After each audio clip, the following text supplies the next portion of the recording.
Hi folks, this is Richard Doyle here with BeLeanForLifeCoach.com, and today is day 9 of our 21-day challenge. So on the diet front today, let's look at tracking our macros. And by macros, I mean the food that we are eating, broken down by carbohydrates, fats and proteins. And one of the things we try to do to avoid spiking too much insulin and creating these metabolic diseases like obesity and type 2 diabetes is to actually cut down on our carbohydrates. So what I'm going to recommend is that you try and cut down your carbohydrates to somewhere in the region of 50 to 100 grams a day. Now then, this is kind of difficult thing to do without having a piece of software or an app.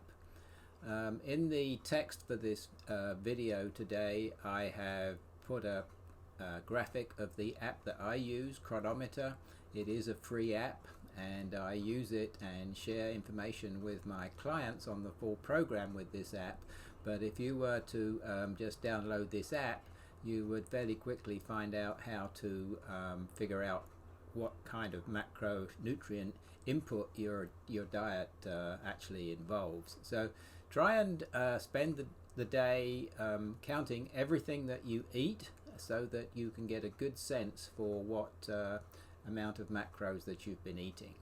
And like I say, our objective here is to try and lower the carbohydrate intake, increase the fat intake a little bit, and just have moderate protein. So try and get one of these apps and do some counting, and I think you'll find you'll be quite surprised actually at how many carbohydrate grams you eat every day, and getting those down into that 50 to 100 range is certainly going to be very beneficial in terms of losing weight. On the exercise front today, let's kind of double down here and call it part 2 if you will, and let's try and get some more movement in. Hopefully you've been trying to spend more time walking and not parking right next to the shop or the office or whatever. Try and park your vehicle quite a ways away so that you get more exercise in.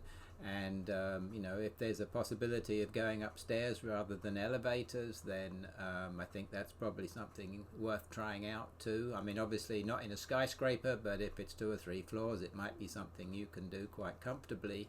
And then during the course of the day, try to avoid just being motionless for too long. I would recommend that every 30 minutes or so that you get up and move around, and that way I think you will end up feeling a lot better at the end of the day and not so sort of tired and stiff, as it were. So yeah, try and get some more movement in. I think that's a good thing.